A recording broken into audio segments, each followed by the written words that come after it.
Fourth grade यानी कि चतुर्थ श्रेणी वैकेंसी को लेकर बहुत सारे विद्यार्थियों के मैसेज आ रहे हैं और बहुत सारे विद्यार्थियों के डाउट हैं क्या, यानी कि एलडीसी का काम क्या रहता है। विशेष रूप से कंप्यूटर का काम रहेगा। 52,000 सबके प्रमोशन पॉसिबल नहीं है। आपको 26-27 हज़ार रुपये सैलरी मिल रही है, कोई कम सैलरी नहीं है।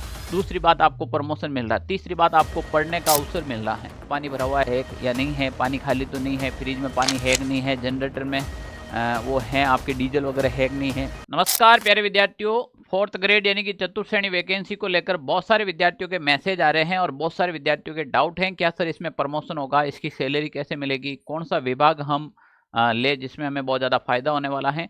तो मैं कंप्लीटली चर्चा करने वाला हूं फोर्थ ग्रेड वैकेंसी के बारे में डिटेल से। तो प्यारे विद्यार्थियों, ये 10 मिनट का सेशन है, सारा डाउट क्लियर कर देंगे आपका। चतुर्थ श्रेणी कर्मचारी 2025 वैकेंसी की बात करूँ तो प्रमोशन कैसे होगा, सैलरी कितनी बढ़ेगी, कौन सा विभाग मिलेगा, प्रमोशन कितने समय में होता है और एलडीसी कब तक बन जाओगे, कंप्लीटली जानकारी आपको इस वीडियो के अंदर मिलेगी। सबसे पहले, आप अभी तक ऑनलाइन सारथी डॉज टेलीग्राम ग्रुप ज्वाइन नहीं किया है तो इस टेलीग्राम ग्रुप को ज्वाइन कर लीजिएगा। अगर आप भी फोर्थ ग्रेड की तैयारी कर रहे हैं या राजस्थान के कोई भी सेगमेंट की तैयारी कर रहे हैं, इसके ऊपर आपको नोट्स है, ई नोट्स है, पीडीएफ, वीडियो, सब चीज़ें मिलेगी। अगर आप भी फोर्थ ग्रेड की तैयारी कर रहे हैं, पेपर का लेवल कैसा रहेगा, क्या चीज़ें रहने वाली हैं, कंप्लीट इन्फॉर्मेशन आपको ऐप के अंदर भी विस्तृत रूप से और नोटिफिकेशन यहाँ पर मिल जाएगा। प्यारे विद्यार्थियों, हम बात करें फोर्थ ग्रेड में लेकर सबसे पहले प्रमोशन की। क्या इसके अंदर प्रमोशन होना पॉसिबल है क्या? बिल्कुल प्रमोशन होगा। प्रमोट तो हर वैकेंसी के अंदर किया जाता है। थर्ड ग्रेड से सेकंड ग्रेड से फर्स्ट ग्रेड तक बढ़ा जाता है। तो प्यारे विद्यार्थियों, इस फोर्थ ग्रेड एक ऐसी वैकेंसी है, इसके अंदर भी आपका प्रमोशन होगा।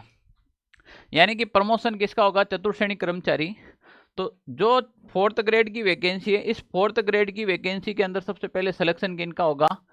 तो फोर्थ ग्रेड में आप लगने के बाद सबसे पहले आपकी क्वालिफिकेशन, आपके पास क्वालिफिकेशन क्या है, क्या आप 12th पास हैं या फिर आप ग्रेजुएशन हैं, आप ग्रेजुएट हैं या फिर आपके पास कोई अन्य कोई और प्रकार की डिग्री है।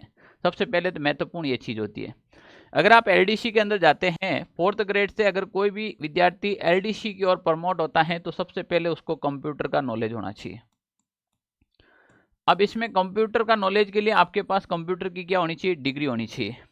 चाहे सरकार के द्वारा RSCIT करवाए वो डिप्लोमा आपके पास होना चाहिए, या फिर अगर आपके पास कोई PGDCA है, CCC है, या फिर आपके कंप्यूटर के अंदर कोई डिग्री कर रखी है, उन विद्यार्थियों को सबसे पहला मौका दिया जाएगा प्रमोशन का। यानी कि एलडीसी का काम क्या रहता है? विशेष रूप से कंप्यूटर का काम रहेगा। तो जिन विद्यार्थियों को एलडीसी के अंदर प्रमोट किया जाएगा, उनको कम से कम सबसे पहले कंप्यूटर का नॉलेज और प्लस कंप्यूटर की साथ में डिग्री या डिप्लोमा होना जरूरी है। एक फोर्थ ग्रेड से एलडीसी कब तक बन जाता है? तो फोर्थ ग्रेड से एलडीसी को बनने में लगभग 5 से 7 साल लग जाते हैं। अगर आपकी कार्यशैली और आपकी क्वालिफिकेशन अच्छी रहती है तो आप 5 से 7 साल बाद आप सीधे एलडीसी में कन्वर्ट हो सकते हैं और एलडीसी के बाद आप यूडीसी भी बन सकते हैं। यानी कि इस भर्ती के अंदर आपका जो लास्ट प्रमोशन होगा वो यूडीसी तक हो सकता है। एलडीसी यानी लोअर और यूडीसी यानी कि अपर, ठीक है ना। तो प्यारे विद्यार्थियों, एक फोर्थ ग्रेड का प्रमोशन है वो लास्ट में आपके यूडीसी तक हो सकता है। हाँ, जरूरी नहीं है कि आप 52,000 जो विद्यार्थी फॉर्म लगाएंगे, 52,000 विद्यार्थी जो सेलेक्ट होंगे उन सबका प्रमोशन हो।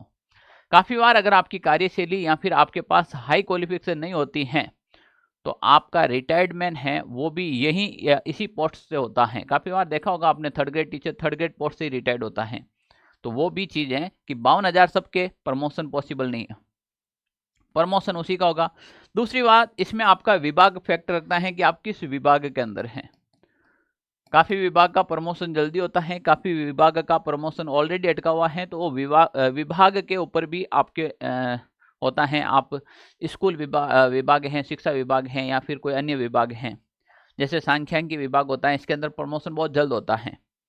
तो अगर आप ऐसे विभाग में जाते हो तो जल्द ही आप एलडीसी बनते हो। सर ये विभाग कैसे मिलेंगे?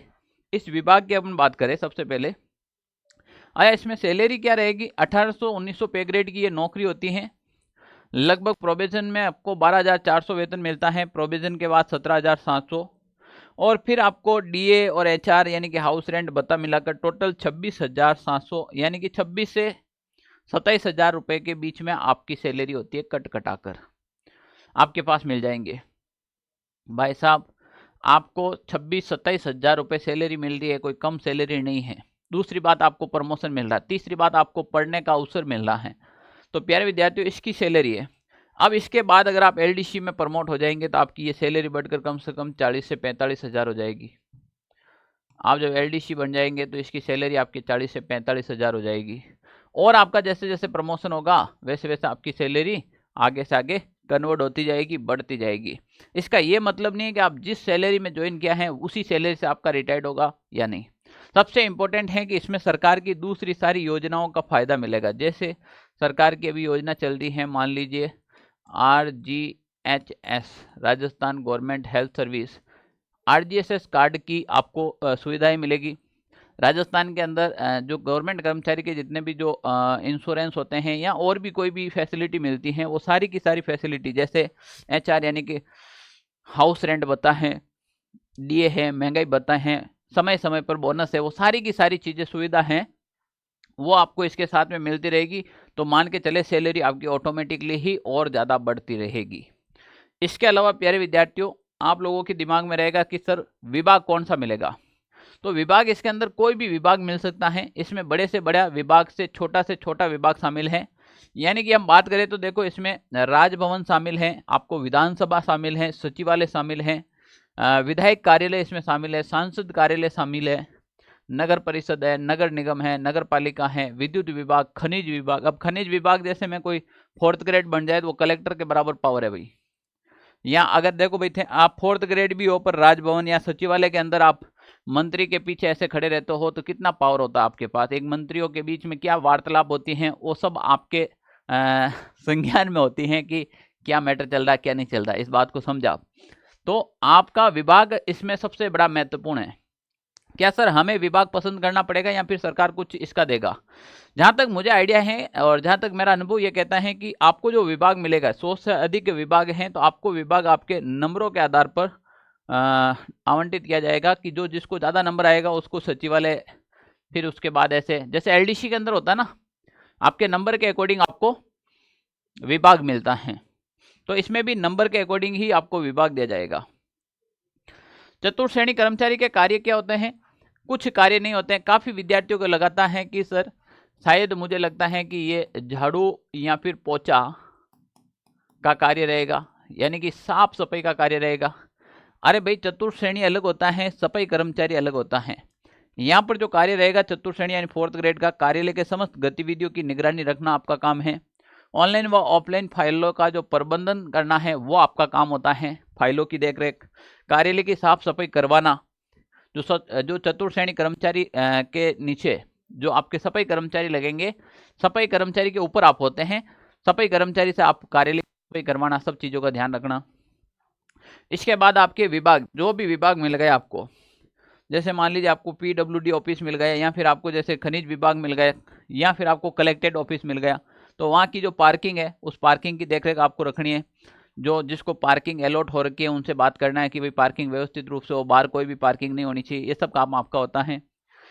उस विभाग के अंदर पेयजल की पूर्ति बराबर तरीके से हो रही नहीं हो रही है, पानी भरा हुआ है या नहीं है, पानी खाली तो नहीं है, फ्रिज में पानी है कि नहीं है, जनरेटर में वो है आपके डीजल वगैरह है कि नहीं है, ये सब बिजली, जनरेटर, इन्वर्टर, फर्नीचर इत्यादि की निगरानी आपको रखनी है। ठीक है ना। तो दो ही एक विभाग के अंदर निगरानी रखता है, एक उस विभाग का सबसे हेड होता है अध्यक्ष, और एक उस विभाग का सबसे जो लोवेस्ट आदमी होता है। इन दो आदमी की रेस्पॉन्सिबिलिटी बनती है। ठीक है ना भाई। एक घर चलाने के लिए, एक घर व्यवस्थित करने के लिए, एक घर में जो सबसे बुजुर्ग होता है और एक घर में सबसे जवान होता है, उन दो की रेस्पॉन्सिबिलिटी बनती है। जवान आदमी तो कमा कर लाएगा और बुजुर्ग आदमी है उसको सही बराबर डिस्ट्रीब्यूट करेगा, परिवार को बांध के चलेगा, इस प्रकार से। तो आपका काम होता है कि पूरे विभाग की निगरानी आपके हाथ में रहेगी। चतुर्थ श्रेणी कर्मचारी की ड्यूटी है लगभग 8 से 2 और 9 से 3, ये एक मेजर टाइम होता है। फिर अकॉर्डिंग टू आपका विभाग का समय क्या होता है उसके अकॉर्डिंग आपकी ड्यूटी रहती है। छुट्टी आपको समय समय पर मिलती हैं, गवर्नमेंट की सारी छुट्टी आपको मिलेगी, पर आपके विभाग के ऊपर, अगर स्कूल का है तो स्कूल के टाइमिंग में आपका टाइमिंग रहेगा, या किसी दूसरे विभाग हैं, अगर कोई विभाग सैटरडे को ऑफ रहता है तो आपका भी ऑफ रहेगा। अगर कोई विभाग एक सप्ताह के अंदर 5 दिन का कार्य करता है तो वो 5 दिन का ही कार्य करेगा। दूसरी बात, ये एक ऐसी नौकरी है कि आप अपने जिले के अंदर कर सकते हैं, अपने गाँव में कर सकते हैं, अपने पंचायत, अपनी तहसील में नौकरी कर सकते हैं। पर अकॉर्डिंग टू आपके नंबर पे डिसाइड करेगा। प्यारे विद्यार्थियों, ये बहुत ही शानदार नौकरी है 4th ग्रेड की। अच्छा, अब आप में से भी कोई 4th ग्रेड नौकरी की तैयारी करना चाहता है तो भाई इसमें सिलेबस बहुत ज़्यादा दे रखा है। बहुत ज़्यादा सिलेबस का मतलब होता है कि इसके अंदर आपके एक सब्जेक्ट शामिल कर दिया है हिंदी आपके लगभग 30 नंबर की दे दी है, गणित है वो आपके 25 नंबर की दे दी है, इंग्लिश है वो आपके 15 नंबर की दे दी है। इसके अलावा जो जीके हैं वो 50 नंबर का, यानी कि ये 30 नंबर, ये 25 नंबर, ये 15 नंबर और इसके अलावा ये 50 नंबर। ये इस प्रकार से पेपर को डिस्ट्रीब्यूट कर रखा है। बहुत बढ़िया लेवल का सिलेबस दे रखा है, मानो कोई पटवार वीडियो का सिलेबस दे रखा है आराम से। तो हर एक व्यक्ति इसमें तैयारी कर रहा है, क्योंकि 52,000 पद आ रखे हैं। अगर आप भी जुड़कर तैयारी करना चाहते हैं तो ऑनलाइन सारथी के अंदर चतुर्थ श्रेणी कर्मचारी का एक बहुत ही शानदार बैच है, आप इसको ज्वाइन कर सकते हैं। इस बैच को ज्वाइन करने का क्या फायदा रहेगा? सबसे पहले प्यारे विद्यार्थियों, इसके अंदर जीके कंप्लीट मैं पढ़ाने वाला हूं, और उसके बाद सिलेबस है वो आपके बहुत ही जल्द कंप्लीट हो जाएगा।